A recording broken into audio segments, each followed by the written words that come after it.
இந்த மாதிரி பேட்டர்ன்ல இருக்கிற சிம்பிள் இன்ட்ரெஸ்ட் அண்ட் காம்பவுண்ட்ஸை சால்வ் பண்றதுக்கு நான் இப்போ உங்களுக்கு ஒரு சிம்பிளான ஷார்ட்கட் சொல்லி தரப்போறேன். ஆனா அது மோஸ்ட் பவர்ஃபுல்லா இருக்கும்.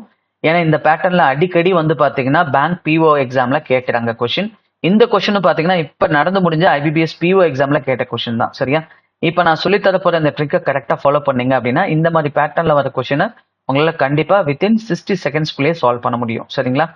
இப்ப நான் கொஸ்டினை படிக்கிறேன், கவனிங்க. Ramu invested rupees X plus 200 in simple interest at 15% per annum for 3 years.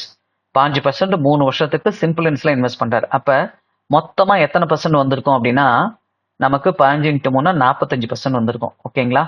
Right. அடுத்து பாருங்க. Janu invested rupees X in compound interest at the same rate of interest for 2 years. இதே 15% ஜனு இன்வெஸ்ட் பண்றாங்க. ஆனா அவங்க காம்பவுண்ட்ஸ்ல இன்வெஸ்ட் பண்றாங்க 2 வருஷத்துக்கு. ஒரு வருஷத்துக்கு 5%, 2 வருஷத்துக்கு 30% சிம்பிள் இன்ட்ரெஸ்ட் மாதிரி வந்துடும்.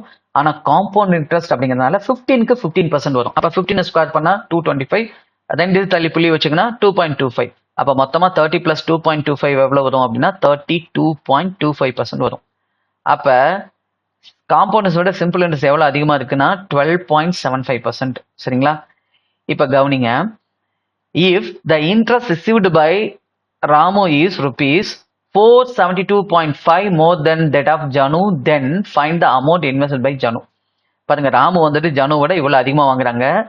இதுல என்ன சேர்ந்துருக்குன்னா 3 வருஷத்துக்கு 5% இந்த 200 ரூபாய்க்கும் சேர்ந்திருக்கும். அதை மட்டும் கழிச்சிட்டீங்கன்னா இதுவும் அந்த தொகையும் சமம். அப்ப 100% என்ன கண்டுபிடிச்சுன்னா ஆன்சர். அவ்வளவுதாங்க, முடிஞ்சு போச்சு. சரியா? இப்ப பாருங்க, ஒரு வருஷத்துக்கு 5%, 3 வருஷத்துக்கு 45%. இப்ப 200 ரூபாய்க்கு 45% எவ்வளவுனா 90 ரூபா வரும். இந்த 472.50 இருந்து 90 ரூபாய் கழிச்சிட்டீங்கன்னு வச்சுக்கோங்களேன், நமக்கு எவ்வளவு கிடைக்கும்? 382 ரூபாய் 50 கிடைக்குமா? அது எதுக்கு சமம்னா இந்த 12.75% சமம். அவ்வளவுதாங்க. இன்டூ 100 போட்டீங்கன்னா, பிரின்சிபலுக்கு எப்பயுமே நம்ம இன்டூ 100 போடுவோம் இல்லையா?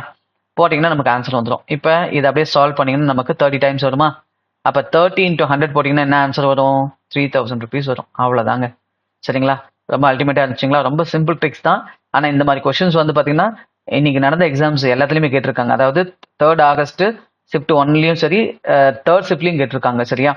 இது ஃப்ரீக்வெண்டா கேட்கறது தான். இதை கரெக்டா ஃபாலோ பண்ணிக்கோங்க. இப்ப நான் சொல்லி கொடுத்தது உங்களுக்கு ரொம்பவும் யூஸ்ஃபுல்லா இருந்துச்சுன்னா இந்த வீடியோக்கு லைக் பண்ணுங்க. நீங்க இப்பதான் ஃபர்ஸ்ட் டைமா நம்ம அருண் அகாடமி சேனலை விசிட் பண்றீங்கன்னா மறக்காம நம்ம சேனலை சப்ஸ்கிரைப் பண்ணிக்கோங்க. அதே போல இது மாதிரி ஃபுல் லென்த் வீடியோ பார்க்கணும், பிஓ எக்ஸாம்ல கேட்ட கொஸ்டின்ஸை ஃபுல் லென்த் வீடியோ பார்க்கணும்னா இந்த ப்ளே பட்டனை கிளிக் பண்ணி பார்க்கலாம். அதே மாதிரி பிடிஎஃப் டவுன்லோட் பண்ணிக்கணும், இந்த மாதிரி ரிலேட்டட் எக்ஸாம்ஸ்க்கு பிடிஎஃப்லாம் மெட்டீரியல் டவுன்லோட் பண்ணணும், நம்ம டெலிகிராம் சேனலை ஜாயின் பண்ணிக்கோங்க. அந்த லிங்க்கையும் அந்த வீடியோ டிஸ்கிரிப்ஷன்ல கொடுத்துருக்கேன். ஓகேங்களா? நெக்ஸ்ட் வீடியோவில் பார்க்கலாம். தேங்க்யூ ஃபார் வாட்சிங் அருண் அகாடமி சேனல்.